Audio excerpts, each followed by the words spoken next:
which stands, one nation, under God, indivisible, with liberty and justice for all. At this time, we open the floor for any comments on our agenda items. Do we have any comments this evening?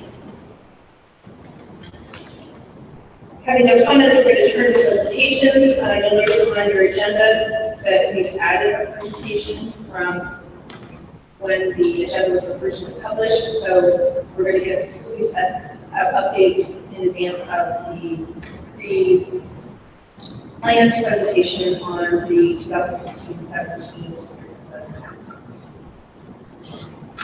We've invited Mr. Schwartz to come from Full Facilities Group. This was just added to the agenda yesterday, so I don't see the time to read it. So I just provided a paper copy for you too. So Seymour is okay with you just give a brief overview of the memo that we prepared, and then we're going to do a collective presentation of current status of Fairhaven, and we'll take some pictures and then next steps of projects that I'm going to do regarding the situation. So I hand it over. You want me to be great? Great.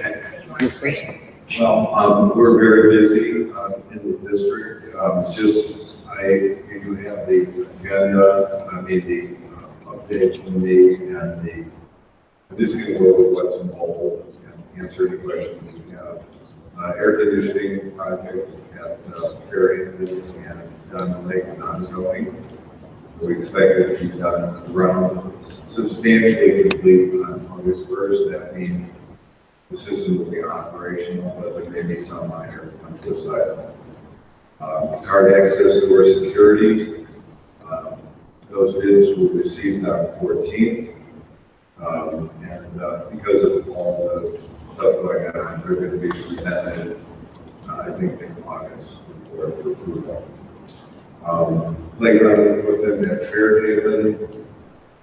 As you know, the district received a grant, and Eric, I believe, has executed a contract for the purchase of the first phase of that work, which is coordinated with a master plan that will be finalized by the White's design next summer at Fairhaven.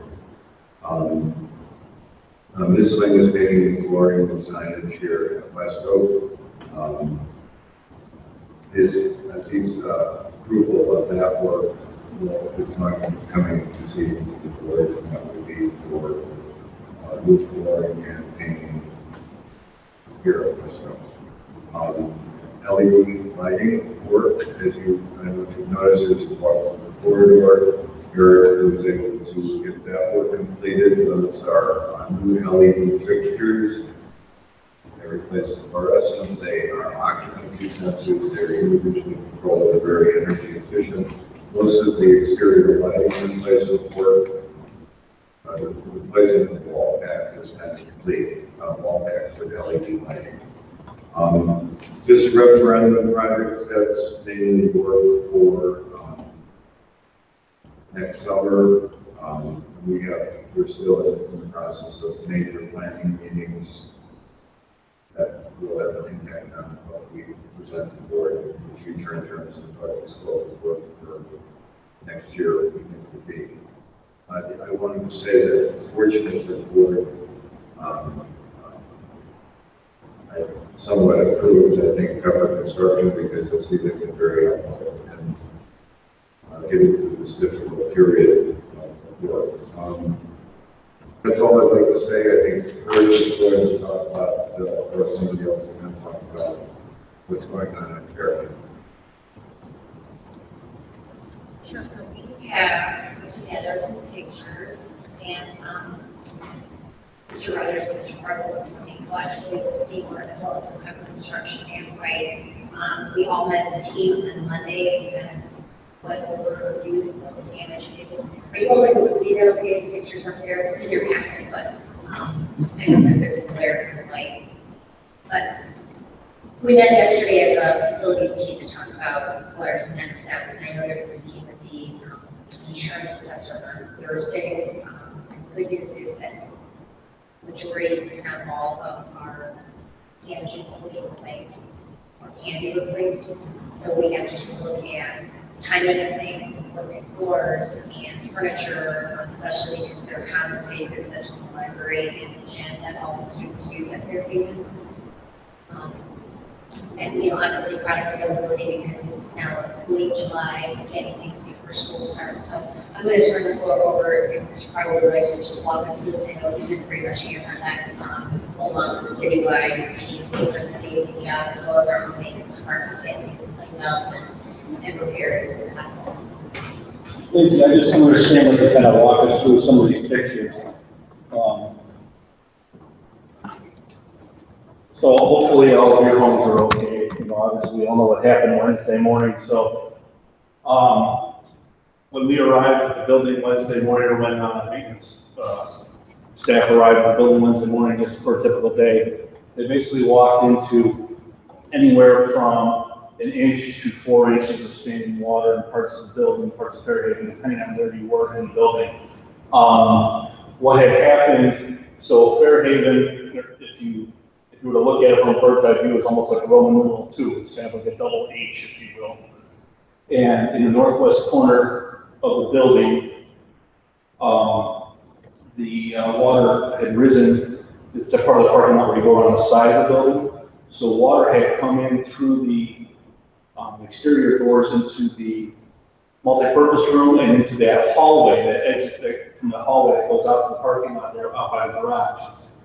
Water had come in through there, as well as the exterior doors in the preschool rooms. So that's how the water came in. I initially thought when Mr. Rogers first gave the phone call that we had a roof issue, but no, it was an exterior door issue. And when I arrived to Fairhaven, I found the entire campus was basically underwater. And that building was pretty much built almost the lowest section of the neighborhood in here. And one of the pictures that you saw in there, that was a car that was stuck on the street. This picture was actually taken about, I want to say about 9:30, so the water levels were already increasing at that point. We were able to get citywide involved, and I can't, pretty much everybody in this room, I can't think enough for the coordinated effort that we had going on that day. But citywide came in, and through a combination of squeegees and those floor cleaners, there's one sitting out in the hallway here. They just sucked the water through the Zamboni. We started just making passes in the hallway, trying to keep up with the rain, because at about 10:30, we got another, I don't know how many inches, but it just kept coming down. So we had sandbagged the doors so we could try to alleviate that from happening. We stopped right here. This is the multi-purpose room. And one of the issues that we have is that the grade, the level of the floor of the building is the same as outside. So that's big, that's something we got to take a look at, but that'll be another conversation for another time. This is that entrance to the northwest corner of the building, and you can see this easel is out there. This was at least either next to the building or next to the garage. It was taken, those easels are about this tall, and this was the shallow part of the parking lot. There's a drain right about here, so it's deeper here. But later on in the day, there's some blue placards that were taped, like laminated things, taped to the bottom of the easel. You can't even see them. And the bottom of the easel itself is just high off the ground. So that water in that picture of the easel is about 2 feet, 2.5 feet deep. So again, this came up from this side of the parking lot and also the playground. Luckily, the northeast corner of the building and the south hallway, where the main office has been going out toward the playground, that was all fine. And then the two center hallways, the one where the library is, and then also the one that leads to the lunchroom and the gym, all had standing water in there. Flip to the next slide. Go back one. So basically here you can see from the picture, just from the ripples in the water, how deep this is. This is one of the bathrooms. This is the girls' bathroom over by the room where the kiln is. And this picture here is taken from the gym floor. Now, what's interesting about the gym floor is that water did not come flooding into the doors, but it pooled up in the middle of the gym, which water came under the tile. So we're gonna have an issue there. We just don't know what it is yet. So Thursday morning, at 10 o'clock, we're gonna have a walkthrough with Pepper. Seymour, are you gonna be there at 10 o'clock? I'm not sure. Okay. I know we can do it one. So as far as district representation, I will be there at 10 o'clock, and we'll also have our insurance adjuster there. So we're gonna walk through, we're gonna take a look at a couple things like this, and then also, where water may have seeped into, like permanent structures, bookshelves, things that aren't molded, that are attached to the wall. You know, we can peel back some of the baseboard, take a look, because we wanna make sure that, you know, there's no problems behind there. So, you know, so basically what happened was from the time we got to the building on Wednesday till, I think about 4 o'clock the next morning, Thursday morning, Citywide was cleaning the building. And I have to be honest, when I came back Thursday morning, I walked into that and if you could ignore the humidity in the building and the smell from the carpeting, because it already had that mildewy smell, you would never know anything happened. Just from the water extraction alone, the job that Citywide did, we never know that building flooded. It was unbelievable. And to be honest, as bad as it was, we're so fortunate because you look at, where is that? It's, Dirty and, what's the one? Round Lake. Round Lake has 4 feet of water. I mean, I don't know what they're going to do. We are quite fortunate, but we want to make sure that everything is good to go. So, in the next days, what has happened is Citywide has, you know, they finished the water extraction and began to dry out the building. We rented some big commercial sized humidifiers. We did those, we moved the books out of the library. Basically, what we did was we grabbed every laundry basket and bid we could get, went to Walmart, picked up a few more. There's a picture of what our new Fairhaven library looks like. And it's right there. So feel free to come check out a book, but this has been moved to a room. We have a dehumidifier in there as well, so that the books didn't get wet, but just the amount of moisture that was in the air naturally will be absorbed by those books. So we have dehumidifier working in that room with those books to make sure they're safe. Today, they took out the bookshelves. So what has happened in between the flood and where we're at today is they started to remove the carpeting in the library, and tile started coming up with that. So we stopped immediately because it was suspected that it's asbestos tile. So what we had done was air samples were taken because as the tiles got pulled up, we're like, okay, let's get in here, air came back totally clean, we're fine. The tiles did come back positive, so we won't have to move it. So Thursday's walkthrough at 10 o'clock, yeah, it's pretty much everything to do with that. It's okay. It's what are some possible problem areas behind what we can't see, and how are we going to attack the timeline for getting all this work done and getting school to start on time. And that's where we're at right now, yes. So, how during this phase, while we're figuring out how we're doing where we work, do we build in protections from future damage costs? One of the things that we talked about on Monday in our meeting was our tech company, White, they have structural engineers on staff that they want to take a look at and see what we can do. Now, to be honest, where the building sits, you know, there's only so much places where the water, so many places where the water can go. So it's like, you know, is the answer some sort of seal on the door, some sort of marine door? I don't know. You know, Fairhaven becomes a submarine in no way. I don't know how else that would happen because there's just nowhere else you want to go. But those are things we're going to look at. We're going to look at drainage anyway with the playground project. But, you know, that being said, the entire city was underwater. So something like this, I don't know if we could solution for that. People much smarter than me are working on that right now.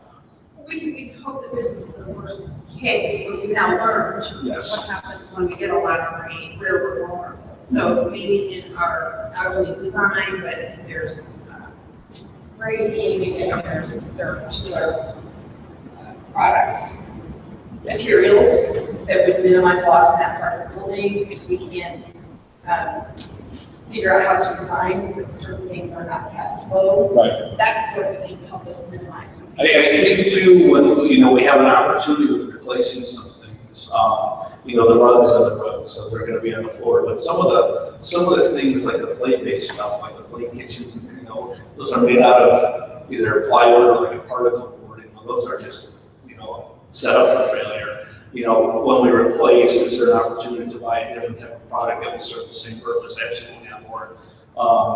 But from a facility structural standpoint, I think the grading is a major spot to look at.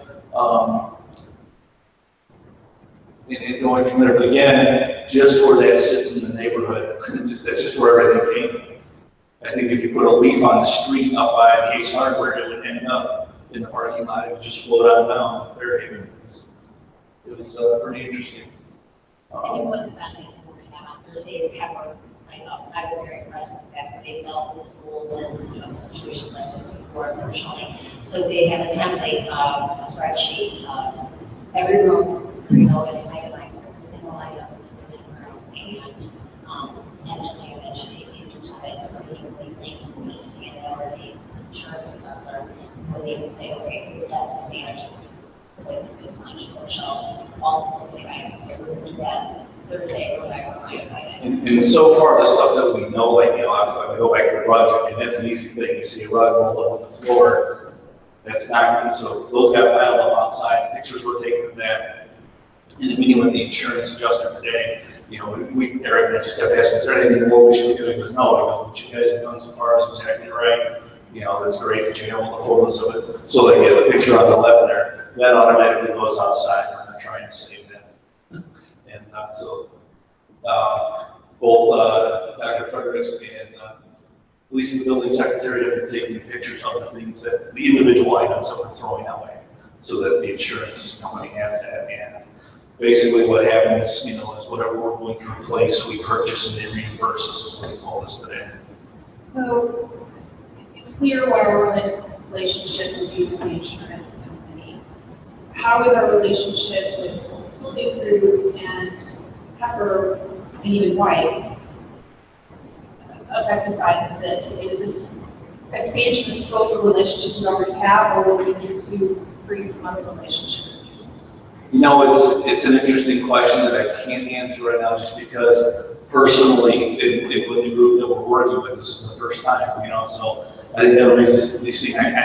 I would be confident in that it's within the scope of what we're supposed to be doing together. You know, those conversations that we're having are pretty well gelled and where we're going with this. So if you want to answer that. I think you have to say that it's probably expediting and expanding the current relationship.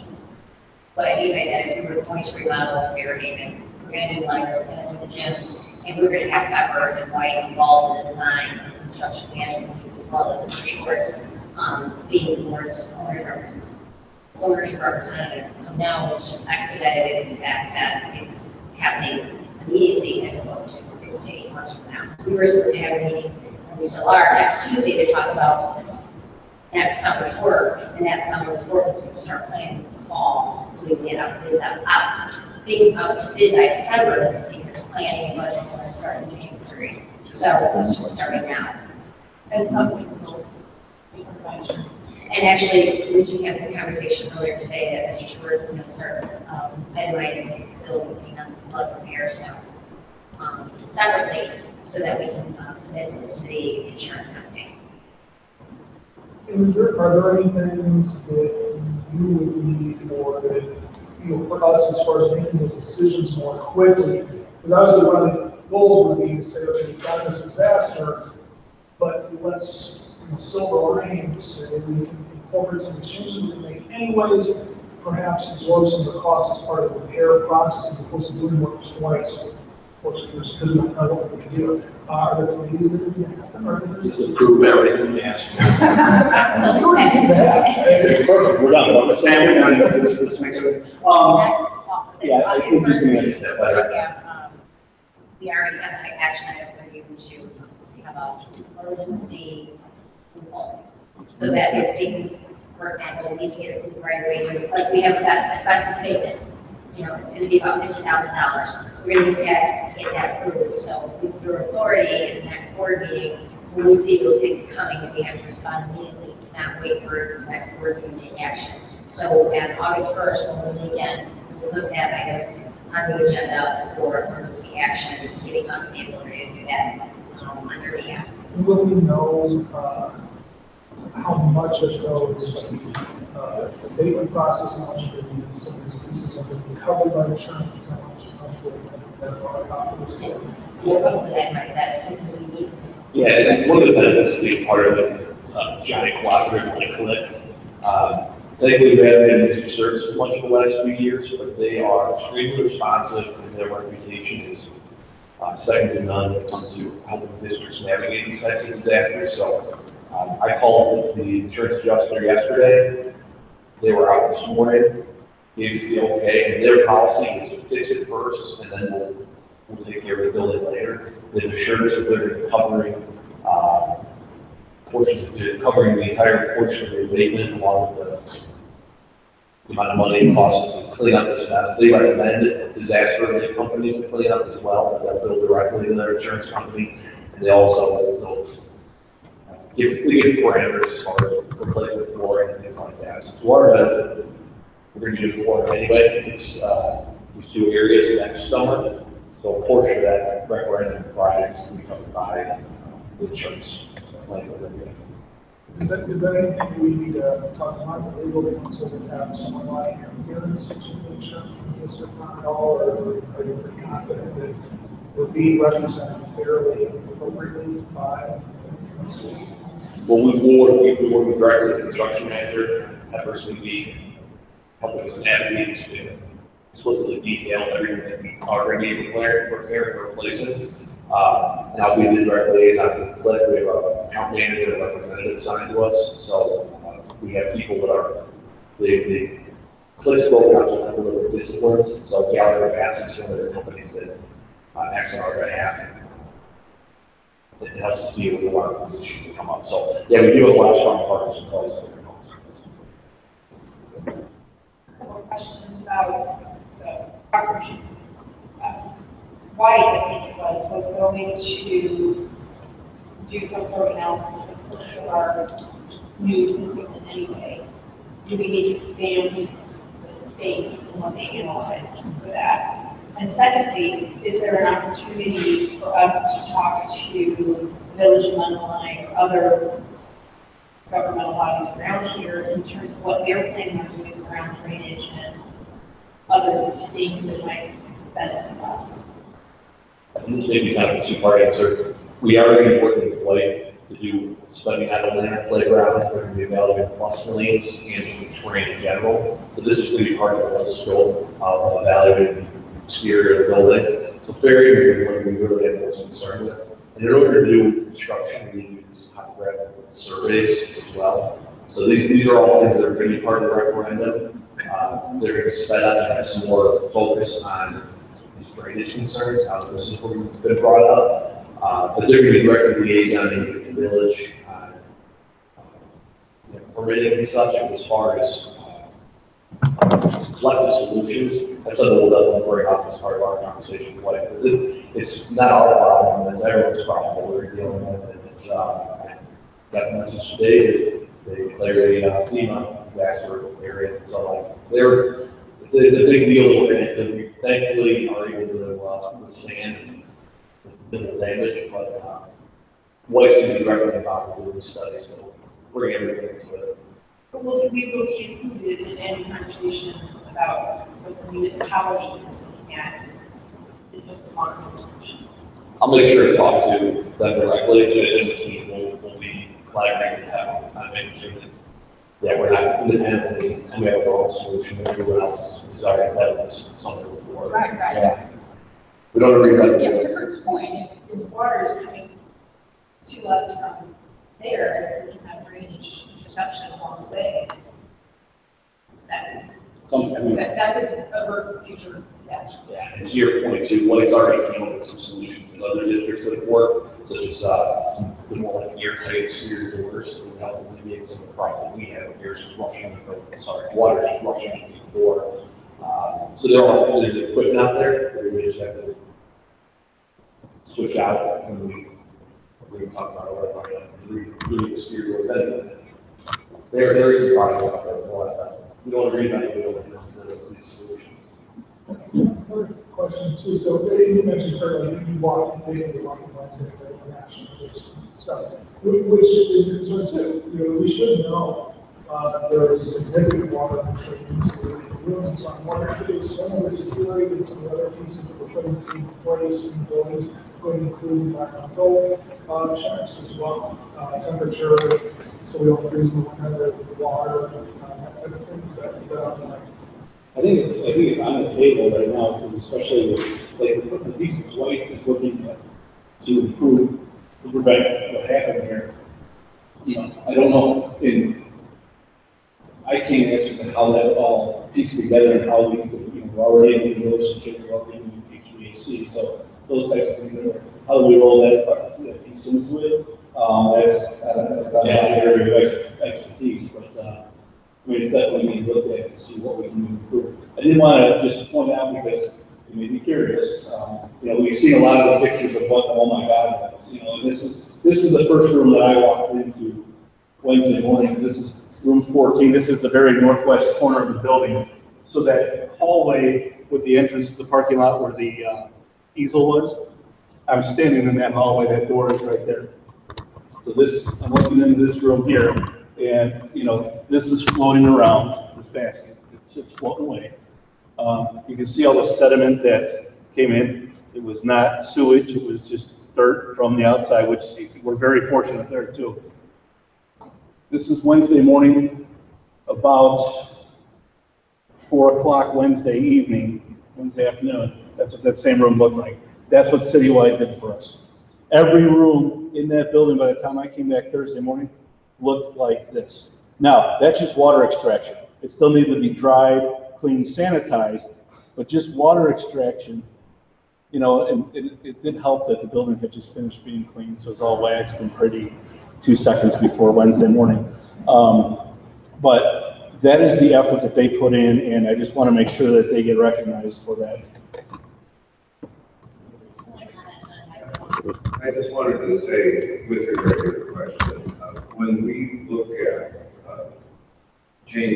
looking at the site drainage at Fairhaven, a necessity now, we will have to get a permit, and then the permit will require us to go to the village, and the village has to approve the plans before it gets approved by the regional authority. So during that whole process, we'll learn what the village's plans are, what they would recommend in terms of detention or what's happening upstream or downstream. So, you know, in a way, this flooding was a blessing, because what it did was alert everybody to this vulnerability, so that when we spend the precious referendum money, we're not just looking, I mean, we mentioned that when we do the playground, we will look at drainage issues, and we were aware that there is some storm sewer issues there. And now we see a global sort of issue here that I think will, you know, focus everybody on the bigger picture of that. And in terms of environmental issues, this will be, you know, this is going to be part of the HVAC and the controls upgrade, where we're monitoring carbon dioxide levels in the schools, which are indicative of the amount of fresh air in the building, and other sorts of inputs to the building automation system, that we will have more data as to what's going on and ensuring you know, that it's a healthier environment. But this flood actually, in a way, it just sort of makes everybody aware that we have to deal with, you know, this problem, this sort of macro issue of how the building sits. We have these funding issues at the bonds. No, there's no concerns. The costs aren't going to exceed what the, as of now, the highest cost is estimated about $50,000. So we don't anticipate this cost exceeding $60,000 to complete the cleanup. So the cost of the floor and everything like that will be one, but our bonds are expected to issue next month, so we should be able to.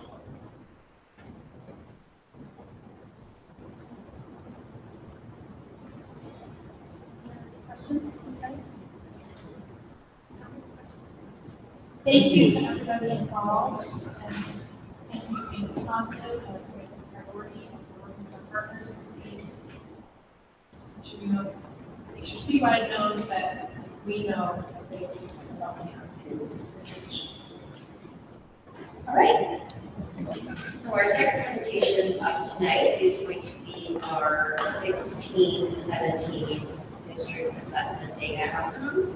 And I'm going to go over to Mr. Braga and Stephen, who are going to go over our results and summaries and next steps. Good evening, everyone. We're just going to take a moment to cover assessment data related to this year's MAP assessment, the English Language Learner Access Assessment, and then Tracy will conclude with some elements related to our RTI program.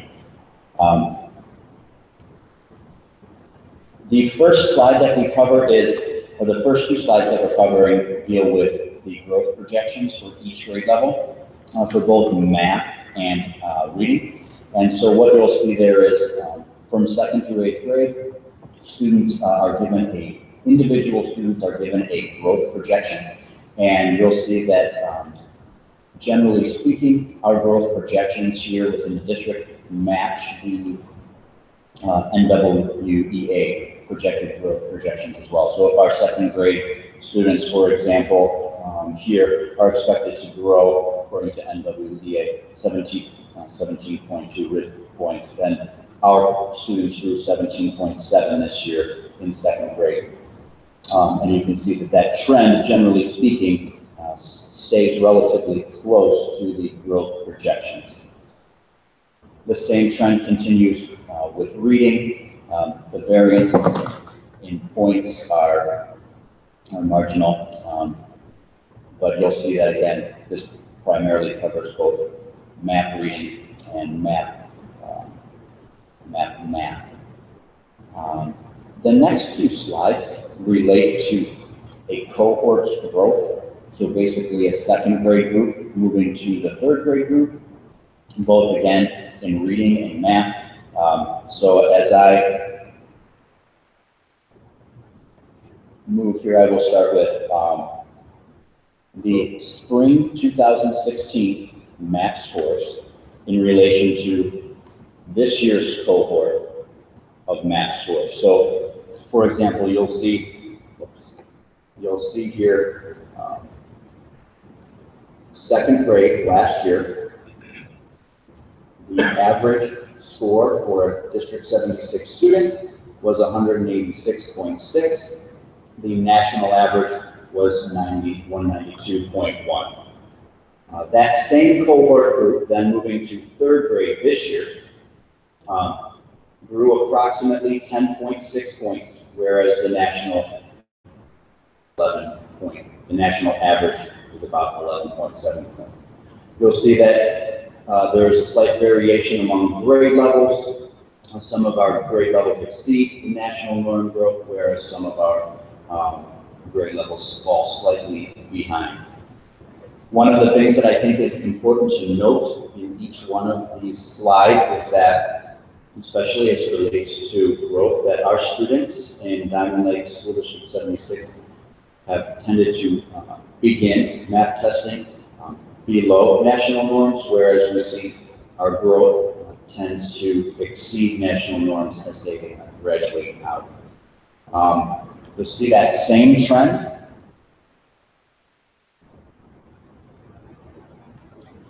in reading, and this is very typical of an EL population, where you'll see English language learners are struggling early on, but as you progress in reading through the upper grade levels, which I'll share with you a little bit more in just a moment when we cover access scores, you'll see that in grades 2nd to 3rd, 3rd to 4th, and 4th to 5th, we are not necessarily meeting national norm growth, but then once we get to 5th, 6th, 7th, and 8th grade, our students are really growing beyond national norm growth. And you'll see again, both in reading and in math, our students start behind national norms and then finish here in 8th grade, again exceeding national norms.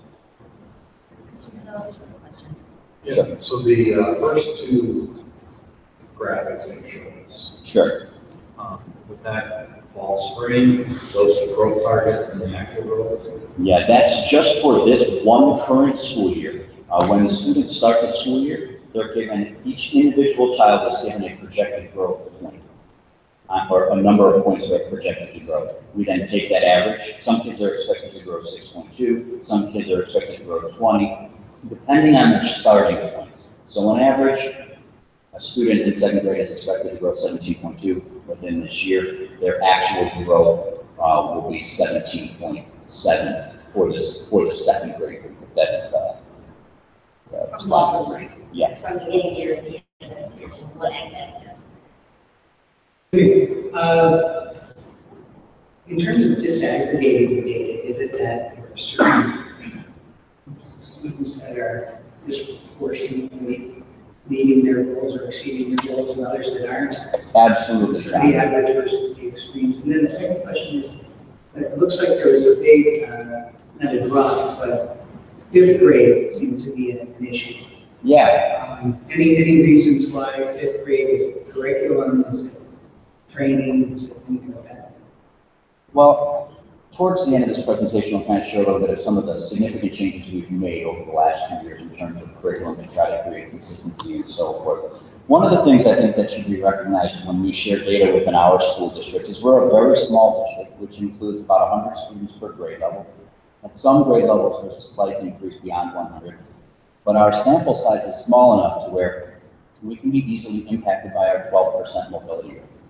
So when we look at data like this is really an aerial view of data that from a perspective like myself, the principals, and Tracy, in order to make this useful, we have to go down to individual student data to really dig into, all right, this child individually is not meeting their growth goal. What type of intervention can we then provide that student? So I would love to tell you that there would be some systemic evaluation that would lead me to cause 5th grade to change, but quite honestly, with such a small sample size and one child being 1 percentage point, you have to really look deeply into those data points to make them valuable and useful from an educator perspective.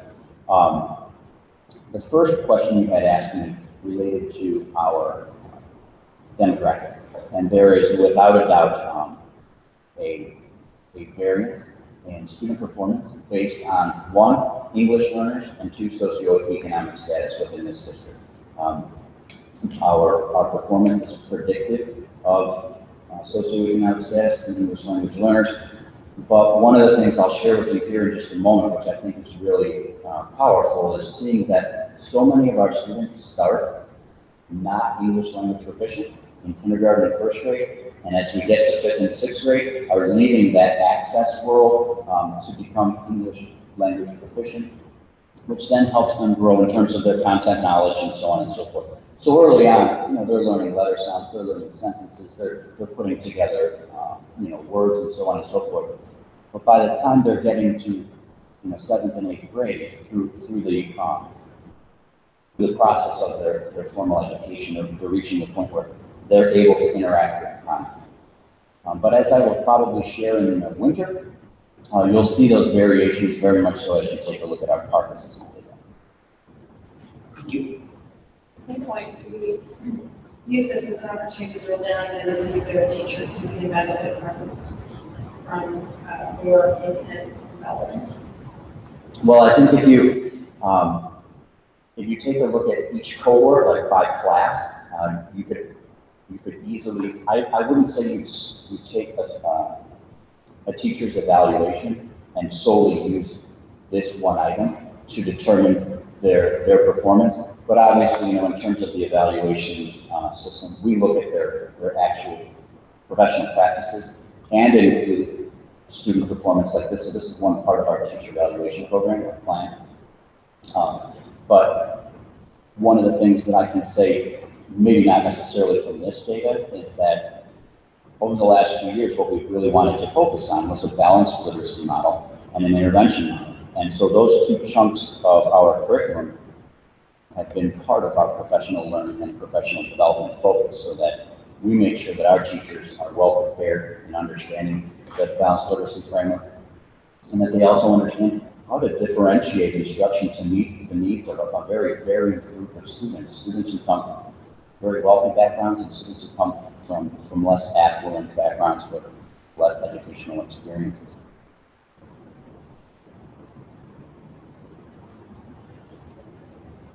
Any other questions at that point? The next two slides I'll cover deal with access testing. As you know, Mr. Banco handled the language programs last year, but I wanted to take a moment to share with you a little bit about access testing. So, much like Park did several years ago, access testing now switched from one format to another. And so in doing so, they increased or elevated their standards. That elevation then caused a shift in the way we interpret or read the scores. So this year, you'll see that the state put out this graph to kind of indicate that as we look at scores this year, you're going to see fewer students in the bridging, reaching, and expanding arena, and greater numbers of students in the entering, beginning, and developing stages. So English learners are categorized by 6 levels, and those levels indicate where those students are performing based on the access assessment.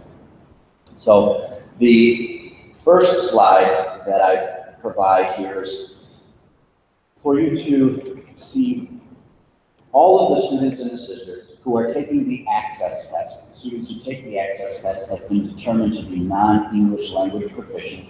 Those students then are in these individual categories. So last year we had 55 students in the entering category.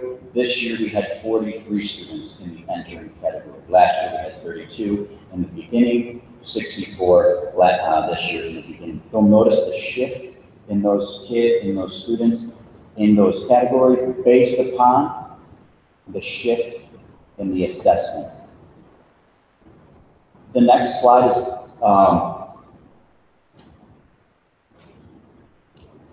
is a breakdown of those levels by grade. What I think is significant in this slide here is that you recognize that our students, if you take a look at kindergarten, we have 55 of our students entering kindergarten non-English language proficient. Approximately first grade has approximately the same number, so over 50% of our kids are entering kindergarten and first grade non-English language proficient. But in accordance with research and justified by research, and I've shared this with you in the past, as you take a look at our students moving into 4th, 5th, and 6th grade, we're only seeing 15, it moves down to 30% in 4th grade, 15% in 5th grade, approximately 15% in 6th grade. So what we are seeing is that our students here within our program are moving through the English or the language programs, and they're developing English language proficiency at higher rates, which is much to be expected in that arena, in that 5th and 6th grade arena. I know I've shared that sort of research-based element with you guys in the past, and that's typical. So our students are moving through the programs in the latter parts of their elementary and early part of their middle school education. They're reaching English language proficiency. You mentioned earlier the 12% mobility rates we have. Is that higher in the ELL population, or? You know what, I don't know the correlation between EL students and mobility, but if I were to guess, I know that there's a link between poverty and mobility. Those two links do occur, and there is a link within our data that links English learners and also and poverty levels. If you take a look at our Park assessment data over the last few years, you'll see there's a direct correlation between those students that are impoverished and those students who are also Hispanic.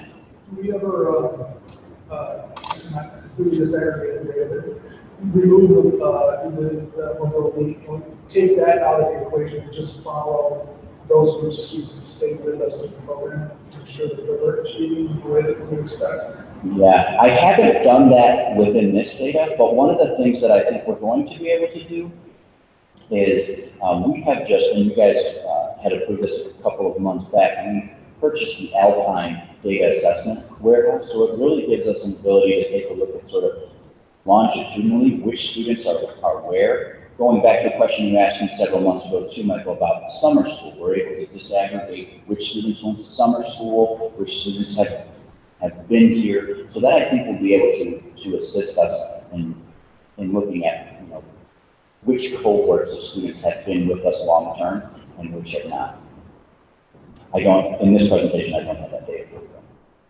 Can we see that, Steve? When you get that together, can we see that? Sure. Can we also see, sorry, I'll actually use it. Can we also see similar data, at least for the last couple of years from that? Yeah, we have just 2 years of math. Right, so just for those 2 years. Sure. Thanks. Well, every people will be at an Alpine, correct? Yeah, I would just like to see if we could track, or just for the data that we have, the students that have actually stayed, you know, what the students are consistent, so we can see their actual growth. Because I think because of the mobility, it's hard to assess what impact that's having. And I think it'd be good to see, especially since in those years you implemented these different programs, I think it would give us a better idea that we can see that and see the programs. Yeah, and I agree with you because of, I mean, it's, when we have such a small sample size, 12% is. Right, it makes a big impact, so I think it would be interesting to see that data. And the same thing with the access, because you're looking like at the 7th grade data there, you know, I'm wondering, is that 10 number in that third row there, is that higher because of mobility, or is that just what it is?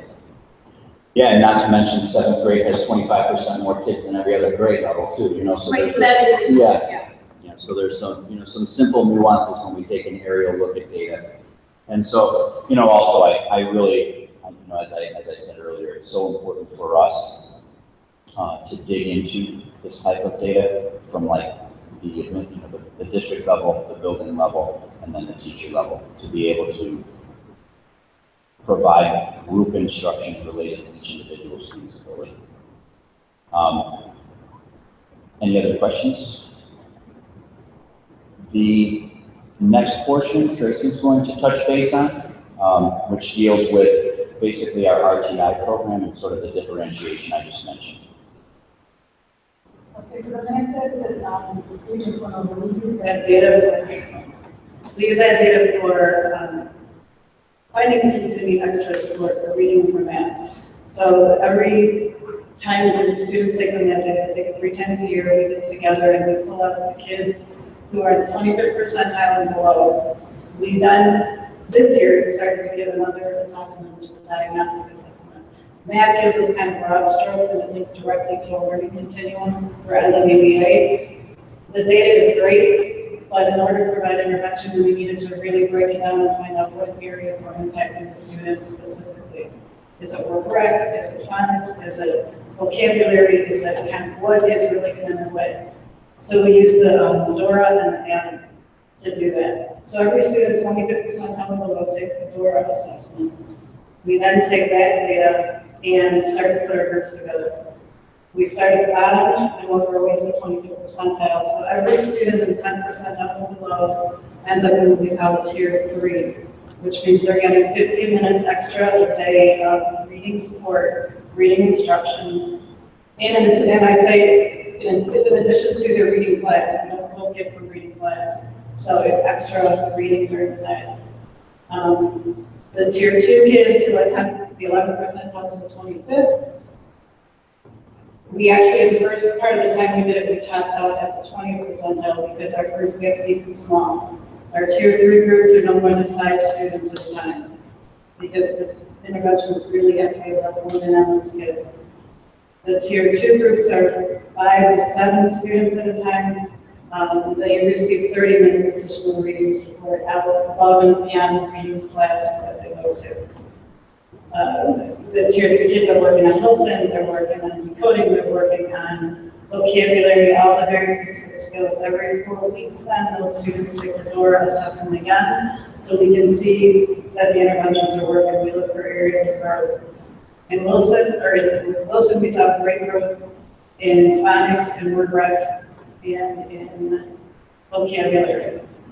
Some of the other programs we saw great growth in comprehension, which is the end game. We want all the kids to be able to read and comprehend. So that's how the RTI process went. When you look at the numbers that are on the slide, 120 students receiving tier 3 and tier 2 intervention, that's actually 2nd through 8th grade. Fairhaven is a very fluid system.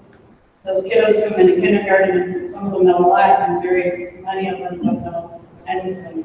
So it is a complete revolving door. They are continually assessing kids with FMD. They're continually doing alphabet charts and word rec charts and Dulce words and fry word lists, everything, finding out who needs support when they need it, they get it, they're done. So it's continually revolving.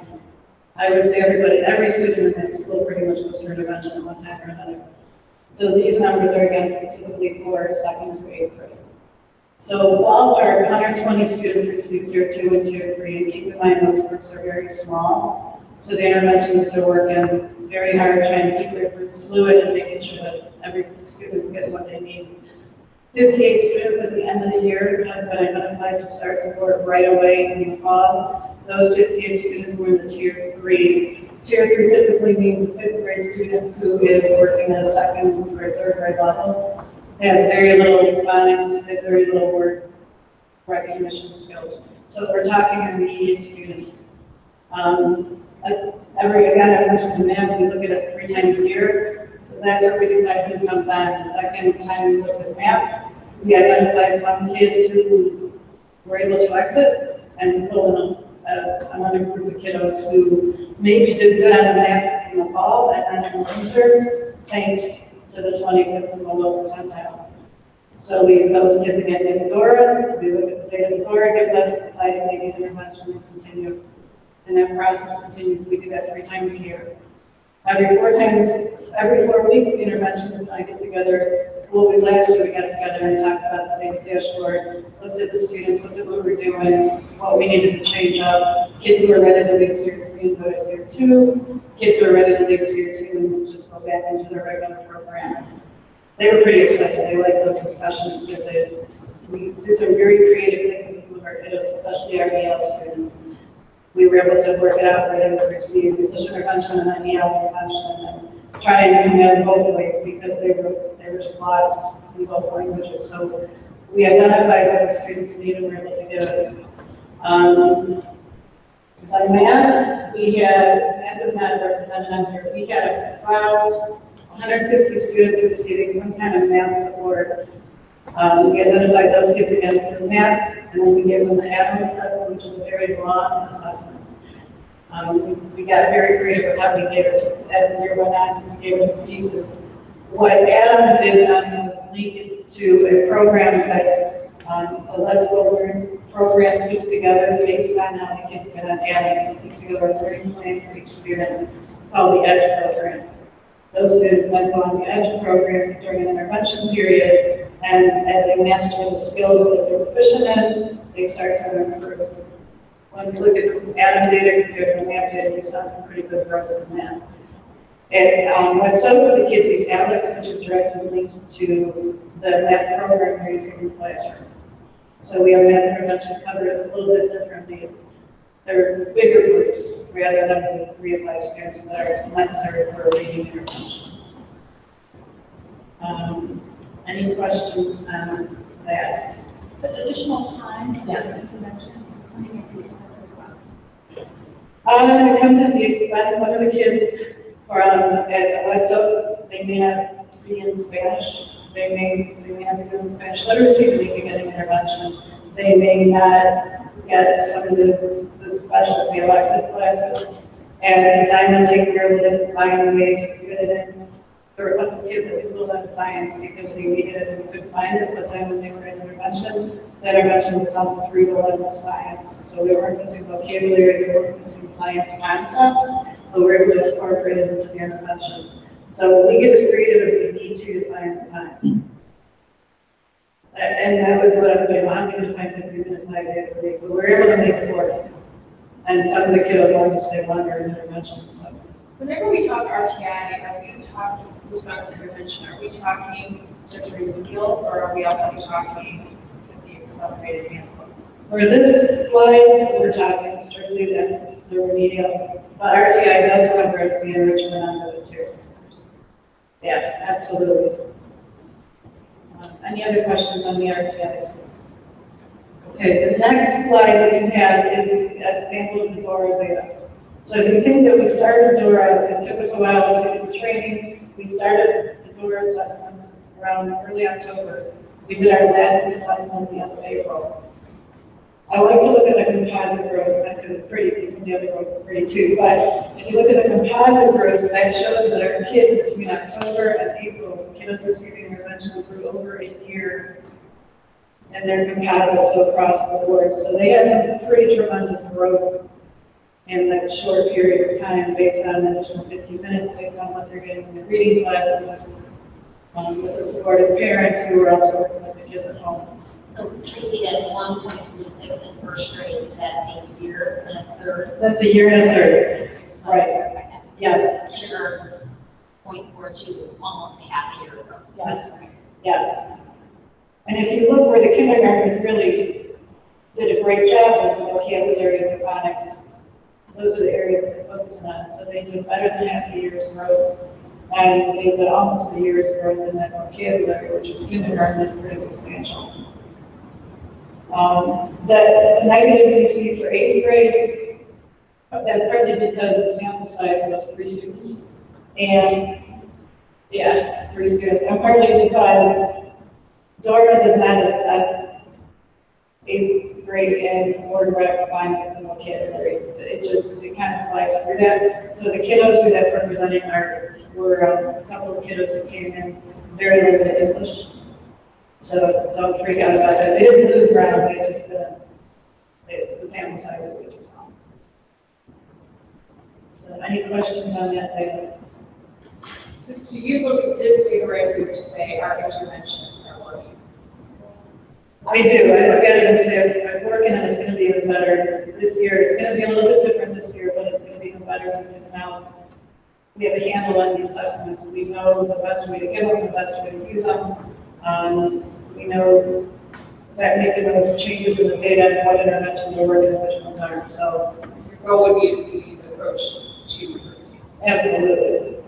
Absolutely. And just to remind the board, this is just our first year doing this specific type of intervention model. We're meeting every 6 weeks, looking at the data. We have a strong group of interventions that meet regularly with Tracy, as well as with our building principal, as well as with grade level teachers who are talking about kids on a consistent basis. And I know that doesn't happen very quickly in the past. So I think we keep the discussion on the forefront and monitor the students more frequently, where you can see growth, determine who's going to exit out, determine who's going to enter in, or who's going to, keep them on watch list. So I think that they have a little bit, it has more fidelity as far as programming and the assessments and monitoring pieces. Can you give us some context? So the composite growth, and I know that this is not really an average or it'll vary, but what kind of growth are you actually looking for? Like how much growth are these students using? Are they 2 years behind? Are they? Ballpark, the kiddos who are receiving the Tier 3 intervention in 15 minutes, they're at least 2 grade levels behind, if not more. So the goal, of course, is to get them up to where they need to be. In a year, great growth would be 2 years if we could make that happen. I think anything beyond that, given everything else that is going on, is not realistic. We also know the older the students get, the more time it takes to recoup because they're going to intervention, but then they're going back to all their other classes and they have all this, everything coming at them. And it's hard to, being a 7th grade teacher and having students in intervention because they're reading at 4th or 3rd grade level, it's hard to get those 2 girls to the job. So the reading instruction that they're getting at White Stove is happening in their reading intervention room. At Diamond Lake, it's happening in the reading intervention room and in the general class. So, the goal, of course, would be to see higher rates of growth there. One of the plans for this coming school year was to get those two things aligned to marry the two systems a little bit better. We've got a lot of great processes in place, but it is an ongoing process, so I look for at least two this year.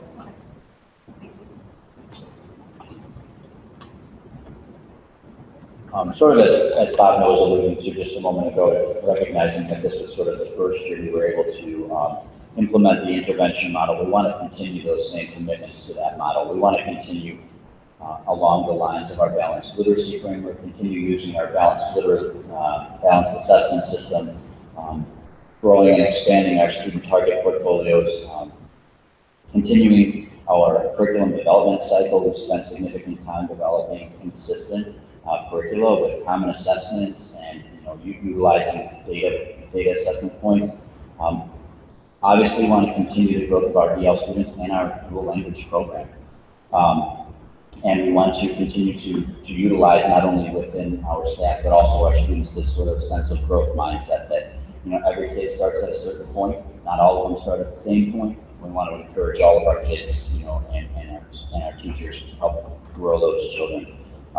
Lisa, you had alluded to earlier professional development. We have a strong professional development plan, including our summer institute that will be taking place here in the next couple of weeks to continue to develop our human capital. And we also will continue our focus on developing our grade level and subject matter professional learning communities that are growing. And we are seeing great growth in terms of our distributed leadership, our professional advisory council, our instructional leadership team, our building level leadership teams are all recruiting and creating a culture, I think, that is really about teacher buy-in, some autonomy, some creativity. And so we're looking forward to seeing our commitments come to fruition over the next several years. So, in terms of terminology, when you say balanced literacy and balanced assessment, what is that?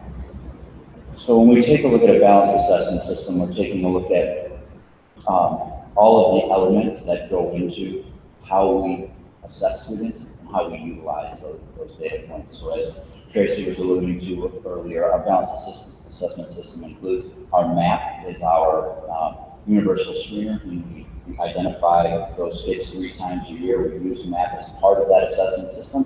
And then intermittently between those MAP points, we use the DORA and ADAM assessments to progress monitor.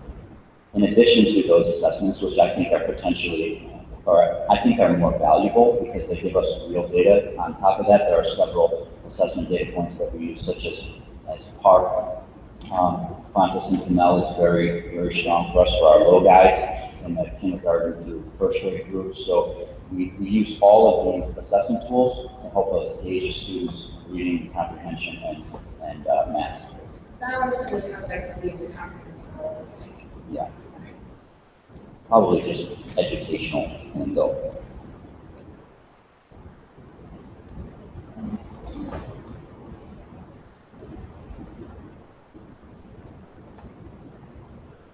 Thanks. All right, so for there.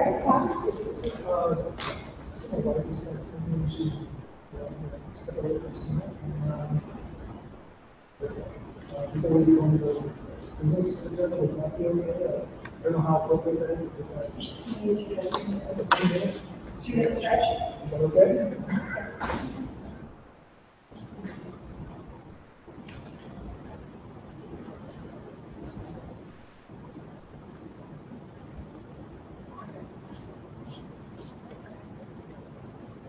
All right, 2-minute bio break.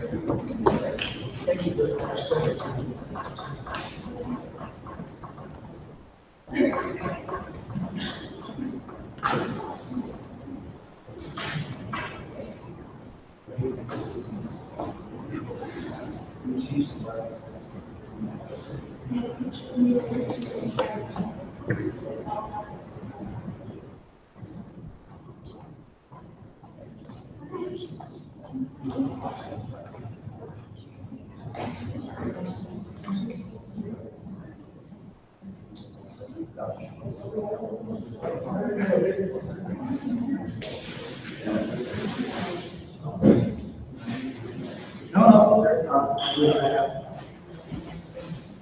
So,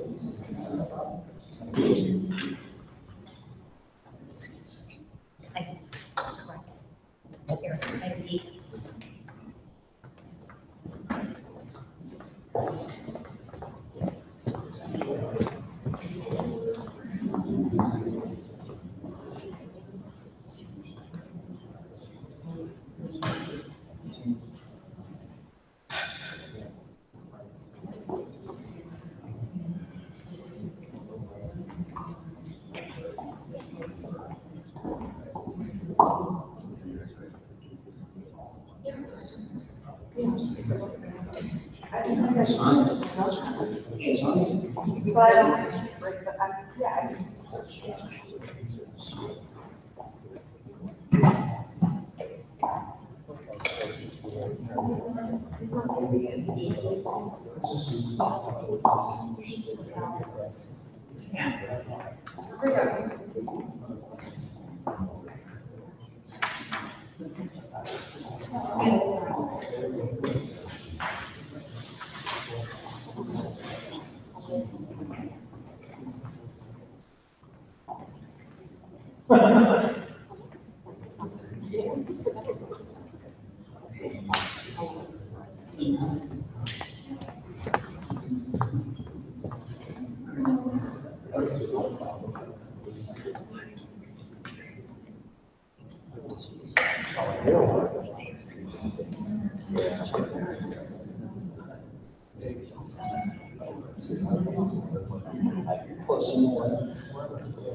Ding, ding, ding.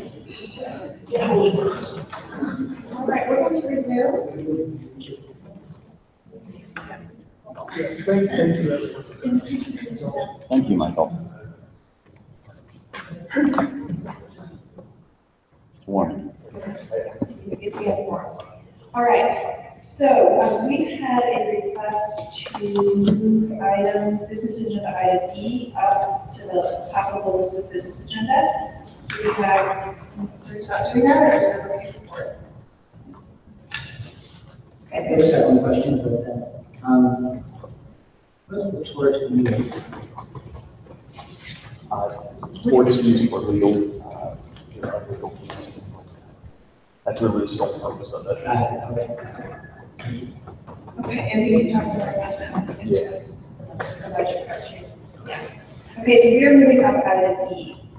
So this one. Okay, so this item has to do with the board issuing the bonds. So we've been discussing this through a series of conversations about setting the level of bond and how we're through that process and everything. So I don't know if you guys want to say a couple of highlight words about where we ended up or what. Well, we really, is in the courtesy from the neighborhood here with this ZBT, especially, for Mr. Novella and Strong, and we had our presentations that she's been doing throughout the year, as well as her smart card, who came in earlier this summer, and shared it. So this, I just give us a quick overview of today's status are on rating, and process of the board take action. Thanks, Bob. Thanks for having me here tonight. First, I want to start out with a really fantastic news. The district. Oh, thank you.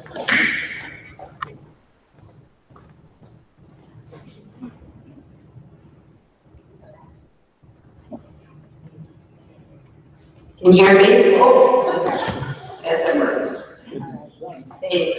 So the good news today is the district received its bond rating, and the process to getting the bond rating was working with the district, Eric, and Bob and the financial advisor came in to put together a presentation that really focused on 5 core areas: the economy, the management governance, which goes to some of your policies and your budgets, financial performance, looking at 5-year historical trends, 5-year projections, your budget to actual, and then the last part looking at debt. So district made the presentation, which took a long time, unreasonably long. The district's never had a bond rate in the past, and it was a new analyst who really asked so many questions. But the good news is we were able to answer all those questions, and we came back today with a bond rating of AA2. So just to kind of put that into perspective for you, the highest bond rating is AAA. So you are only 2 steps below that very highest rating. So congratulations. So with that, we are now ready to move forward with the sale of bonds. And tonight, the board is taking your only required action to sell the first part of bonds. From Chris's presentation, you know that it's better to do these bonds in pieces, about $7.5 million now, which will take you through the expenditure level, expenditures regarding our referendum to next year.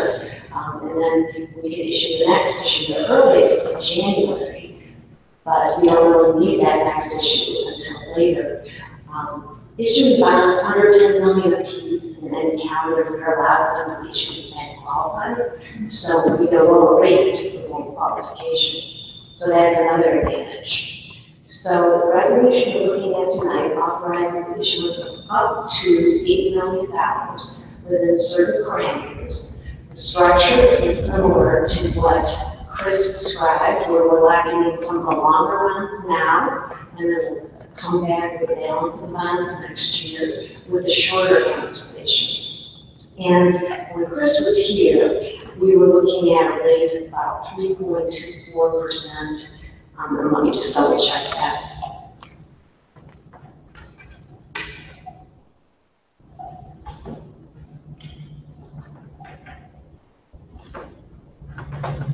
Sorry, 3.45%. On the first issue, which is the longer bonds. So we're about at that same level, maybe a little bit higher now because interest rates have gone up just a bit. The good news is, though, we have the same budget.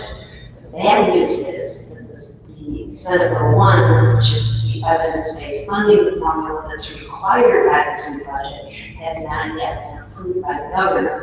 So as we kind of moved into the end of July and August here, we're starting to see headlines in the Tribune and other newspapers about what's going to happen to general state aid. So whenever we get those questions, it really makes investors a little bit hesitant. So we originally planned to bring your bonds to market that week of July 31st. But with this uncertainty kind of hanging over our heads, it would be our recommendation to wait a bit longer, and hopefully we'll get a resolution because, as you know, schools have to start getting money in August, many in order to open.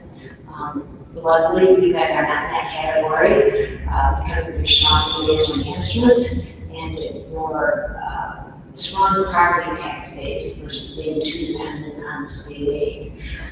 But there are many districts, including the Brush Public Schools, as well as many downstate districts who are dependent on that general state aid open. So I'm hopeful that we'll get through this second kind of budget crisis for the funding of schools in the next several weeks.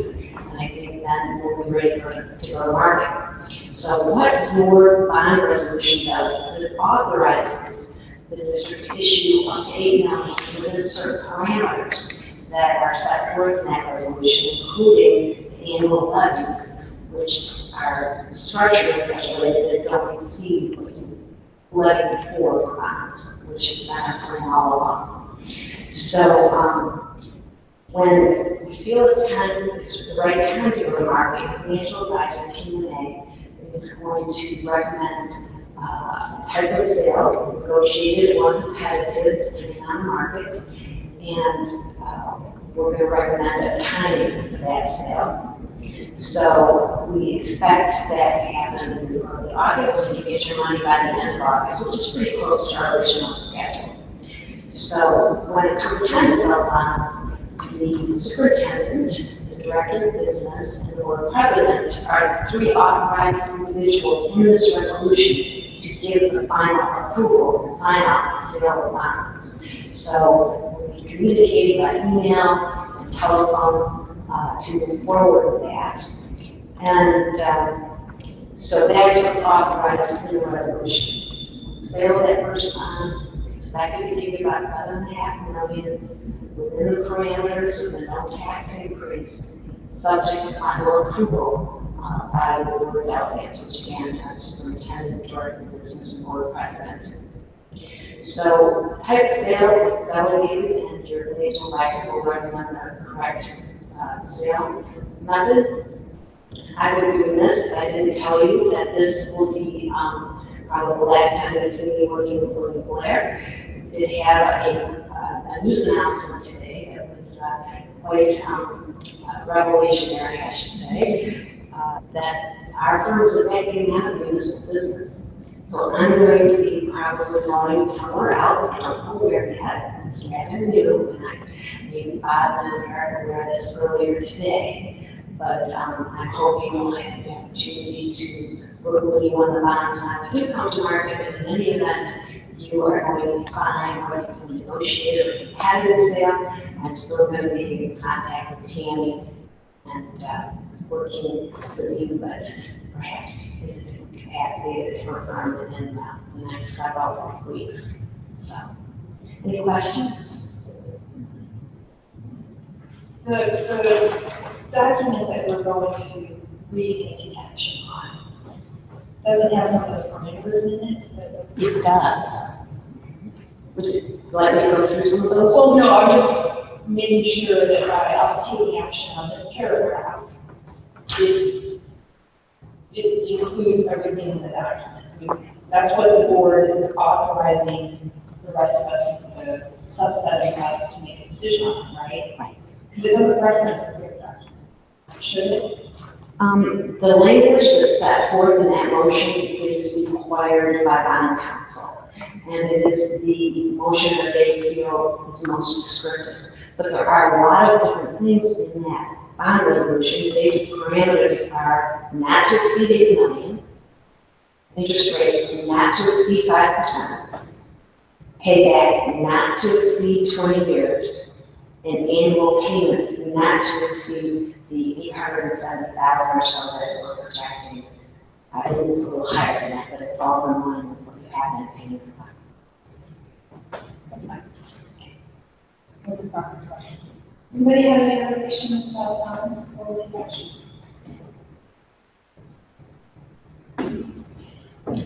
Be it resolved that Amherst School District 76 Board of Education approves the resolution for providing for the issue of not to exceed $8 million general obligation school building bonds, series 2017, for the purpose of altering, repairing, and improving school buildings to provide safety and security, mechanical infrastructure, restroom, library, and gymnasium improvements, and improving the sites thereof, providing for the levy of a direct annual tax sufficient to pay the principal and interest on said bonds, and authorizing the proposed sale of said bonds to the purchaser thereof. May we have a motion to approve?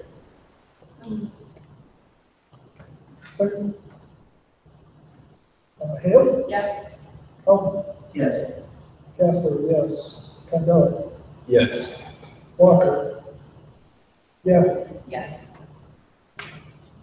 Thank you. For giving us those points. Absolutely. And congratulations. Very good to you, very good time. Yes, it's fine. Thank you. Good luck. Thank you. Okay. All right. Next up is the omnibus vote agenda. I will send the omnibus vote agenda on September 13th and are non-controversial will be approved by one motion. If anyone, board member, staff, administrator, or citizen wishes to have a separate vote on any item or items, that item or items will be pulled from the omnibus vote agenda and voted on separately. Be resolved, I would like Census Board of Education accepts this Columbus voted agenda items A through E as listed. Any comments or questions on this vote agenda?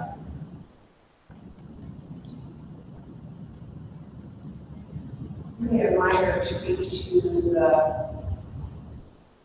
meeting notes from last month's meeting, just for clarifying. We had the seating of the new board member and chair license, we just clarified that to not have a second meeting after the first. So what you have in our revised wording is online. Any other questions or comments? I'm sorry, is this where we're also deliberating, we are confirming the minutes from It's a little unclear where the omnibus vote agenda ends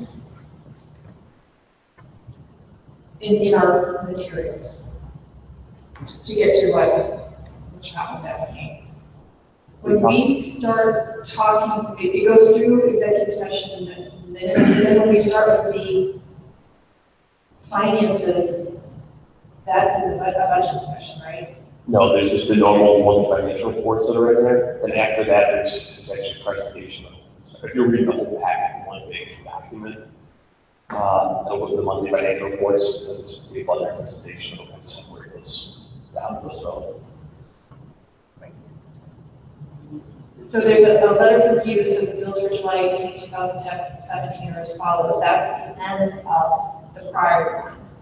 Correct. This is, Page 33. this is not budget. No.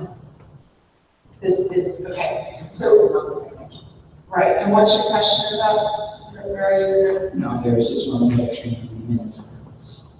It's okay, yeah, this is where you would ask you. Okay. Just in, we move to approve the resolution for the various requests and salaries. And Mr. Hale, we got Mr. Hale, they have also had Ms. Hale, so.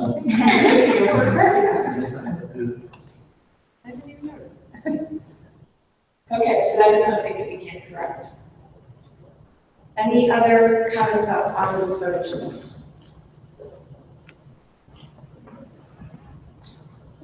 So may we have a motion to approve the omnibus vote agenda with the correction to the names of the meeting minutes from, what date is that? June 28th.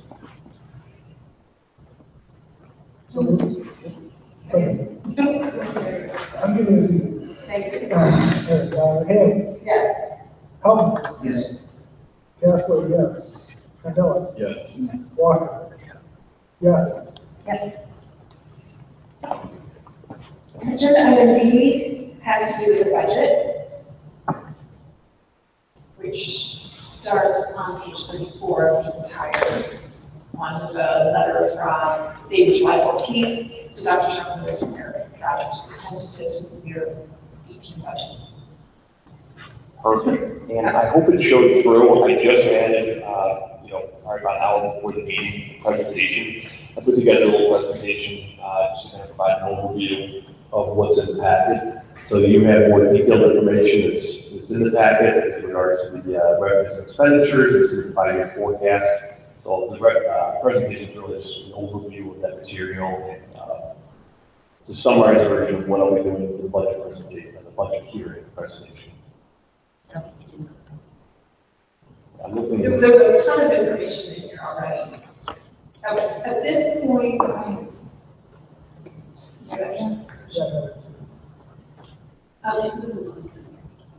okay. At this point, though, Erin, what would be, how far into the budget do we need to understand it for this meeting? Or what are we approving and what? This meeting is going to be nothing approved. This is really just to present the budget, give you the information, give you a chance to ask questions. I'll be going through a little bit of my presentation, but the timeline itself, the next meeting on August 1st, is when we'll approve the tentative budget. At that point, you're approving it for display for more than 30 days. So it'll be displayed for another month, and then the second meeting in September, on the 19th, is when we'll hold a public hearing and then adopt the budget. So it's kind of 3 different individual meetings that mention budget in some capacity. The action tonight is just setting the hearing. There's no action. This is just this is really just an informational item. So it's information first, and it goes to the next meeting in August where we'll have action. So since we're only having 1 meeting in July, I wanted to do information first, give you the chance to ask questions, and then we'll update as we need until the first week in August when we actually approve the tentative budget. All right. If you wish, it's really going to be a real summarized version, is one that just graphs. And it's got the same information you'll have in the packet, but it's just more for the audience. So really, since we have a couple of board members, I wanted to provide bird's eye view of what a budget is, some funds. I know Scott had a question about the board fund. Kind of our year end, where we're at pre-audit financials. So I'll just go over a little bit of that, and please stop at the time to ask questions. So really, in simplest terms, the budget's planned for the next school year. We do zero-based budgeting approach where each administrative department is in charge of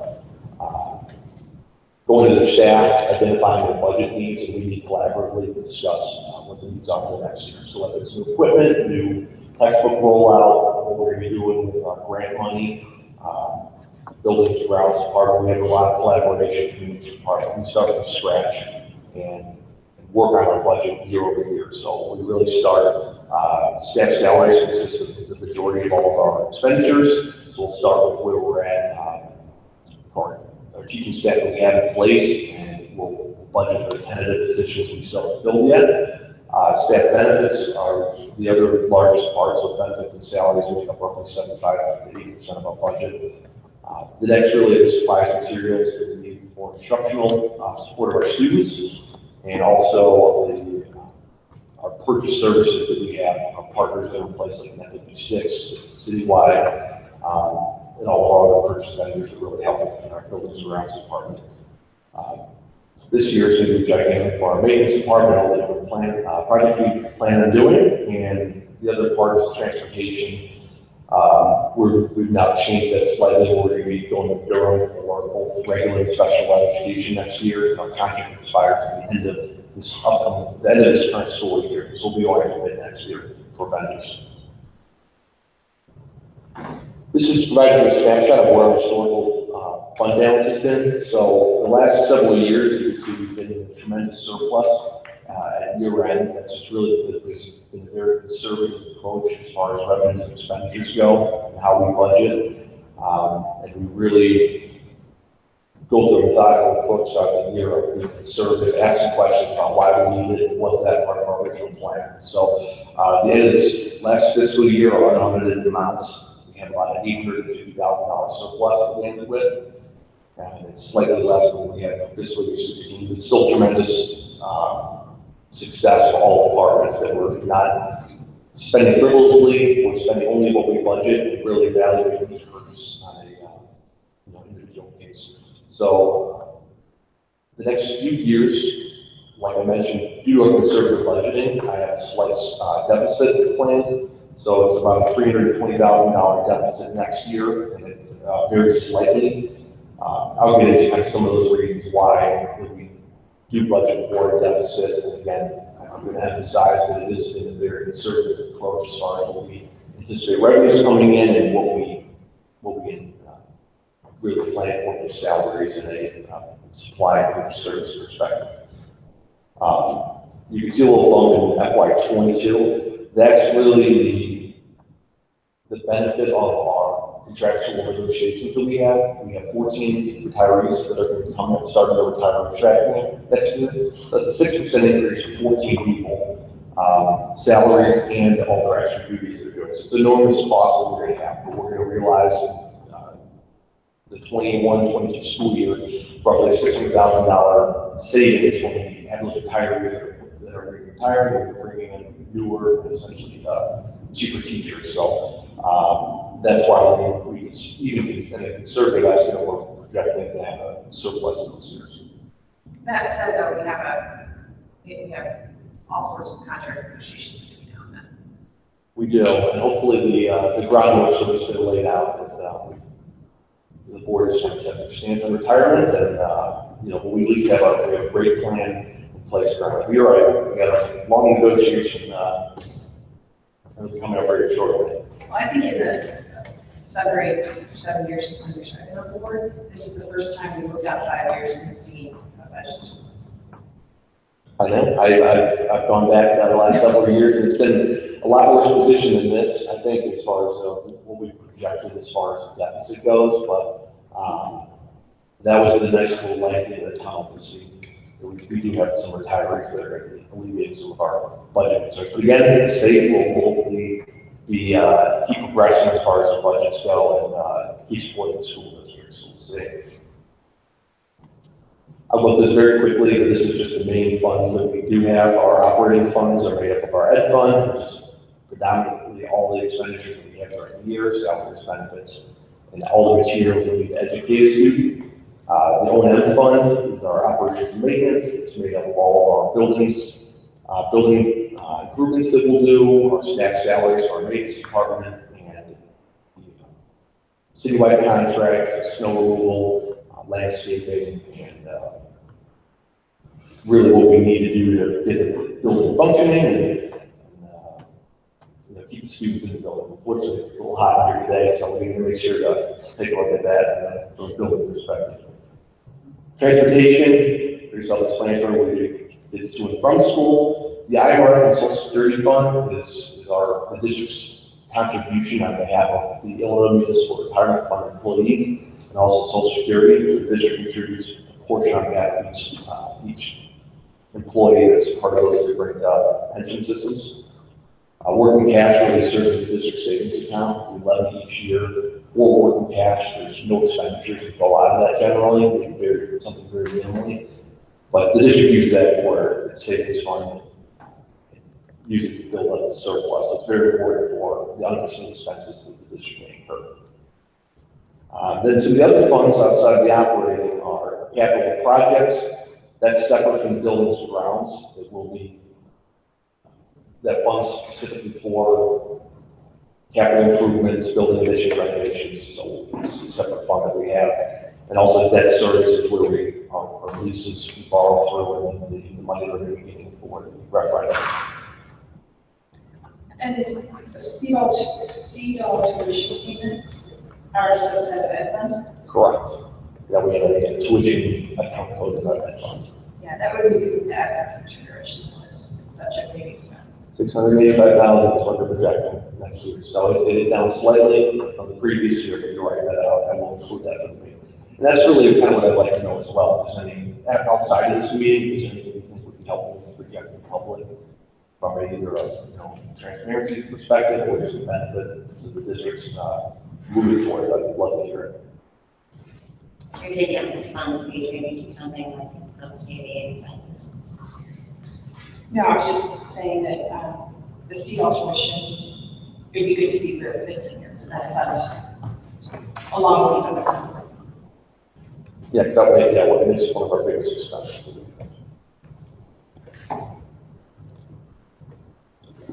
Okay, so the next slide just shows what we project at the year end for the ed fund. Again, made up of those previously mentioned funds there. So we projected $15.4 million revenue and $15.7 million expenditures. So a slight about $300,000 surplus, or sorry, deficit that we'll have. And year end, we project to have a $10.9 million fund balance, which is excellent and one of the main benefits the districts provided when we went through this bond process. So they saw our excellent fund balance, how we work towards that, and we do have the capacity to weather any storms that the state's bringing our way in the summer, some couple months here.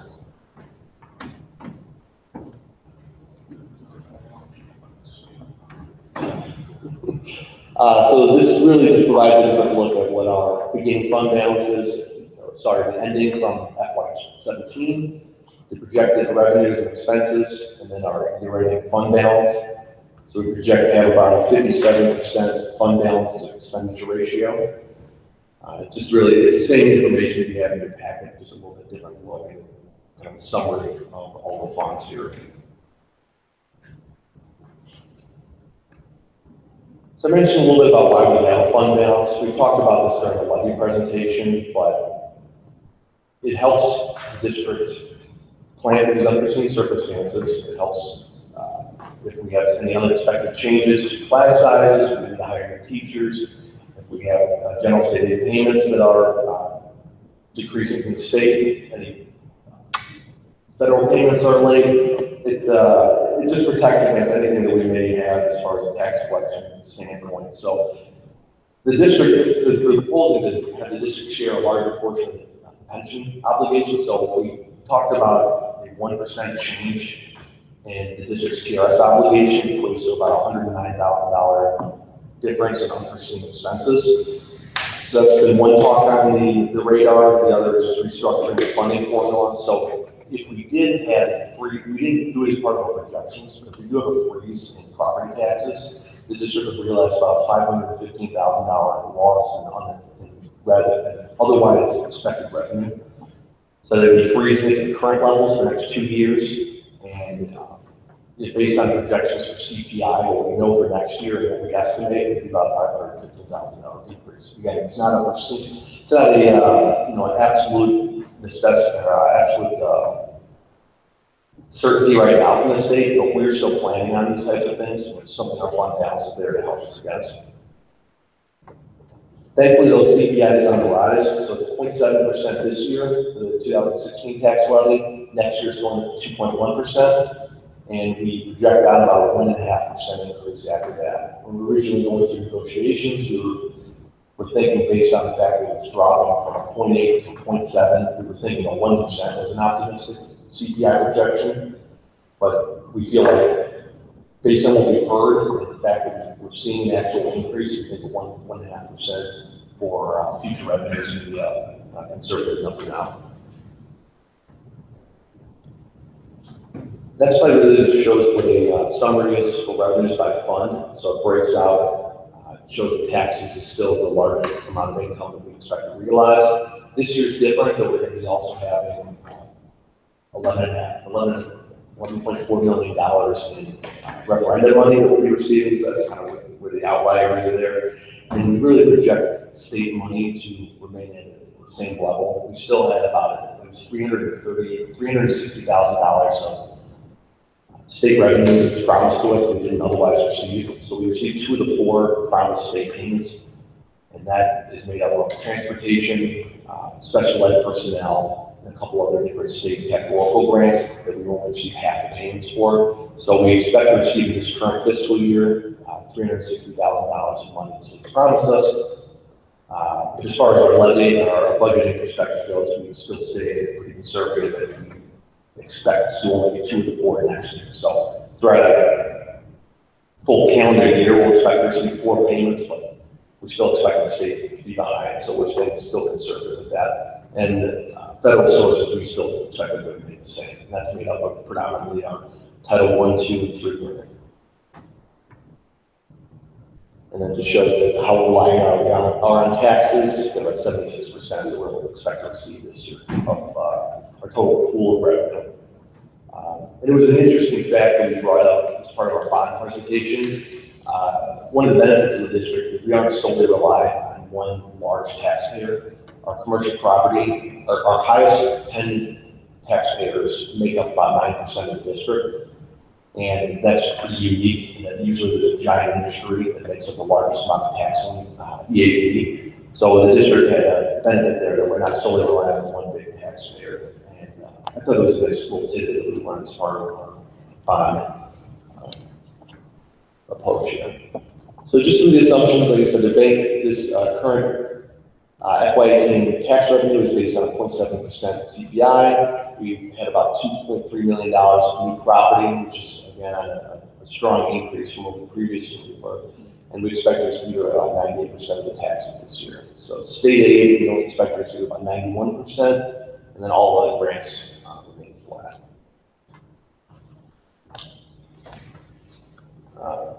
So as far as expenditures go, everything's pretty stable. I'll go over some of the some of the projections we use with what makes up the predominant amount of our expenditures. So this shows the broken out by salaries, benefits from the last 2 years. And this graph is a little skewed to the fact that we're receiving such a large percent of referendum money. Usually salaries make up a larger amount of the pie that we have here, but it's just interesting to point out how much money we are going to be receiving this year due to the referendum. So salaries are going to be increasing by 4.6% next year. It's based off the 2.1% CPI and the 2.5% step that we have built in here. So the board negotiated and have a financial indicator tied to our salary increases. So it's good that we're getting a 2.1% increase. That also directly went to a portion of that just went to the teachers as far as their salary increase for next year. So that's projected. And we do have 14 new retirees that I mentioned previously. Benefits went up by 6%. We were able to eat into a small amount of fund balance from our insurance pool. So we were able to keep it at a 6% increase, keep it affordable for teachers, but at the same time, it didn't cost us much from our reserves. So it was a nice benefit to us.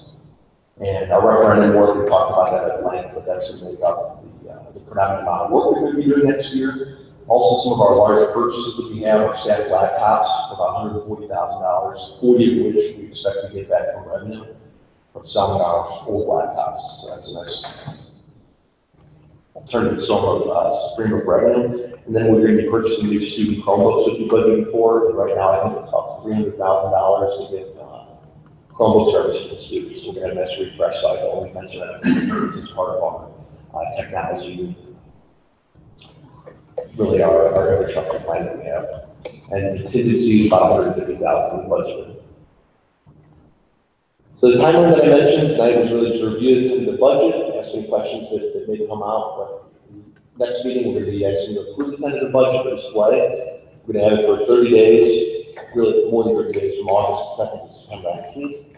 We'll have it available for on a website for individuals with paper, individuals to pick up online and on site here. And then on the 19th, we're going to have a public hearing to adopt the final budget, and we're going to send it to the state before the end of September and fill our obligations there. So that's really the timeline we have. My purpose is just kind of provide a quick overview. You have more of the detailed information, so please, if it's not tonight at any point, you can ask me about why we're budgeting certain amounts, or if you want to meet, I'll be happy to kind of go over that, especially for you two, or if you were this first time here. So, any questions now? I have a question. It's really kind of a request. Yeah. Our purchase services from fiscal year, from fiscal year 17 was 2.258, and the fiscal year 18 is 2.92. My question has to do with how have our purchase services trended over the past several years, not just the last two. And I'm wanting to understand what's driving the increases in purchase services over time. And probably how we're going to And for context, several years ago, the board approved over $1 million investment in technology. I'm sure that that's a major part of this, the major increase. But there are also been curriculum requests and other ongoing purchase service requests that it would be nice to see how that's trending over time to understand what our trend line is. If the rest of the board agrees that that's of interest and value, then we should spend time on that. I agree.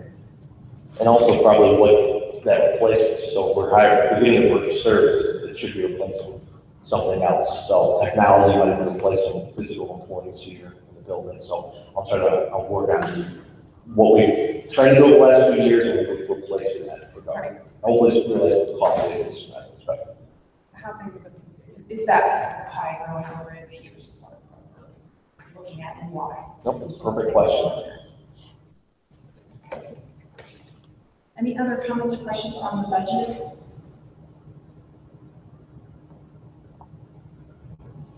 Okay, there is no action for this tonight. We will see this come up again at the next meeting for your timeline. Right? Yep, absolutely. Okay, as Eric said, guys, if you have questions as you get into it over the next meeting or so, by all means. Just reach out to me directly. Yeah. Okay, next item up is a resolution to approve the West Road Corridor project. The item is be resolved that the School District 76 Board of Education approves the recommended bidders for award for the West Road Middle School corridor renovations. Bid package 1 for demolition is Cover Construction Company, an amount of $13,500. Bid package 2 is Carpet and Resilient Flooring from Vortex Commercial Flooring Incorporated, in the amount of $75,552. And bid package 3 is painting, triangle decorating, in the amount of $24,500. Comments or questions on this item?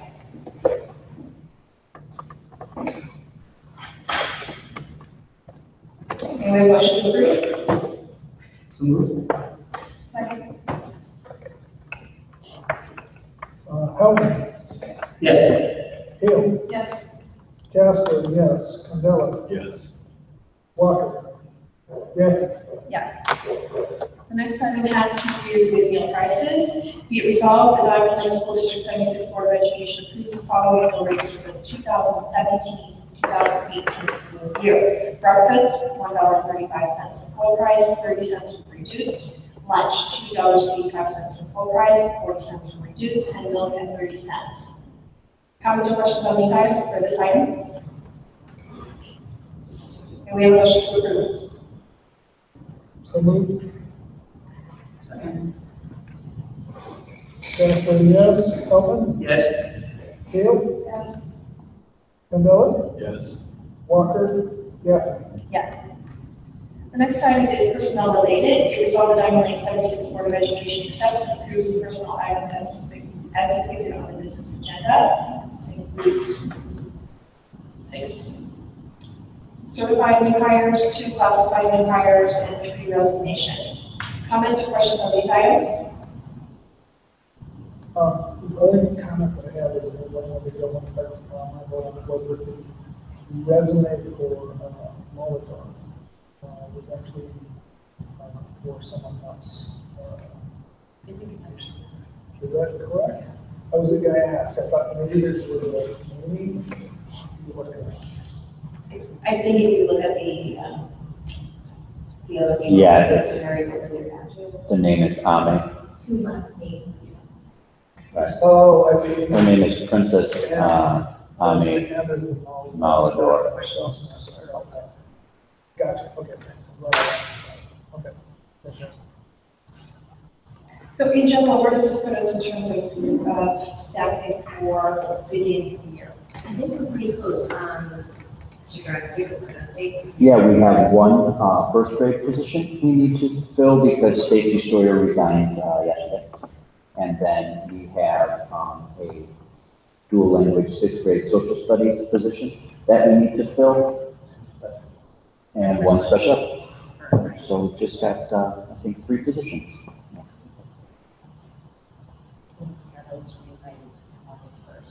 Our goal is that the August 23rd, we just invite all of our new staff and to meet everybody, see their faces. Yeah, we were really looking at the opportunity to hire the instructional technology media specialist role for this fiscal year or so ago. This is last year, right? We were excited about the opportunity to fill that role with someone who had a bunch of new and high technologies, level skills. So is this person going to function the same way that we had hired this person last year? Have we evolved the vision for how it will interact with teachers at all? Absolutely. Anything is growing and expanding and more. And I know Mr. Hanson and Mr. Wilford are here with this person in depth. And then Mr. Frederick today. So I think Mr. Hanson has previous experience with it. So I think he sees him fitting in that role very nicely. All the things we've fantasized about for that role, we're still going to continue to develop it and support it. And we're hiring in accordance with that. Yes, but I think that when we have ideas coming from the South Country, are going to be catalyst in that discussion. Okay. All right, any other comments or questions? We have a motion to approve. Approved. Second. Howard? Yes. Kessler, yes. Gale? Yes. Campbell? Yes. Walker? Yappi? Yes. Last item in our business agenda has to do with moving a Board of Education meeting in November. The Donald Lake School District 76 Board of Education approves to change the Board of Education meeting from Tuesday, November 21st, 2017 to Tuesday, November 28th, 2017. Comments or questions on the side? I just want to comment that the reason, was reviewing the calendar on for putting in dates. Monday is parent-teacher conferences, and Tuesday is a teaching institute day, and Wednesday is non-attendance day, and Thursday is a Thanksgiving holiday, and Friday, non-attendance day, Thanksgiving holiday. So there's how to do better business. If we did it the following week, on Tuesday, they get back, hopefully then we'll allow any of you that want to travel Thanksgiving to do that, and would just help us also for business services coordinating. Oftentimes, the administration is not excited about having a board meeting right after time out of the office. Because we have to get the board, we should keep the board impacted. So are you okay with that? That implication for the board packet?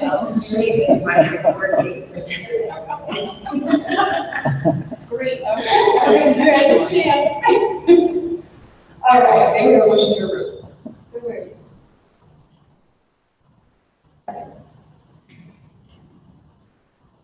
Hale? Yes.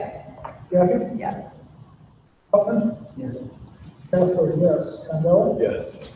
Walker? That concludes our business agenda items. Next up, we have board discussion. Any board discussion items?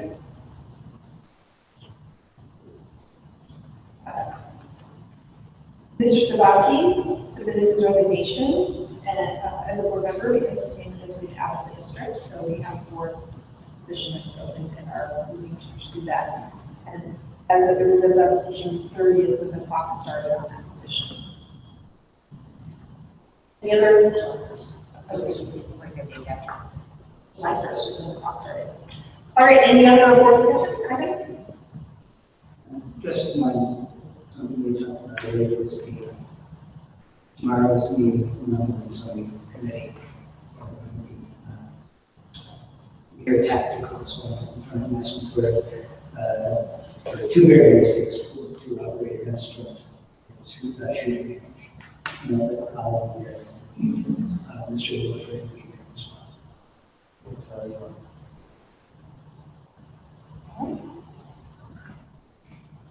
Next up is freedom of information requests. I think it is one that looks like we had two. We had one filled and we have two listed. What's the status of these? They both been filled. Yeah, so it's two. All right. Notice of communications. I wanted to share with you guys that, and with the board members, that the IASB journal that we all get sent to our homes. I don't know if you guys have received your first one yet. The last one I happened to open up and has a 2-page spread on it that is highlighting the process by which Mundelein High School went through their decision to drop the block grant, or the block block schedule that they had for 2 decades. And so it's an interesting article. In fact, maybe you guys can start listening for our next board packet. All right, any public comments or petitions for any items not on our agenda tonight? Any others? All right, at this time, the board is going to adjourn to executive session for the selection of a person to fill a public office, including a vacancy in the public office, for the district to state the power to appoint under law or ordinance or the discipline, performance, or removal of the occupant of a public office when the district has stated power to remove the occupant of the law or ordinance. The appointment, employment, compensation, discipline, performance, or dismissal of specific employees of the district or legal counsel of the district, including hearing testimony on complaint lodged against an employee or against legal counsel of the district to determine its validity. May we have a motion to adjourn to executive session? Second. Yes, sir, yes. Candela? Yes. Dale? Yes. Calvin? Yes. Walker? Yep. Yes. Thank you, everyone. Thank you.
Right.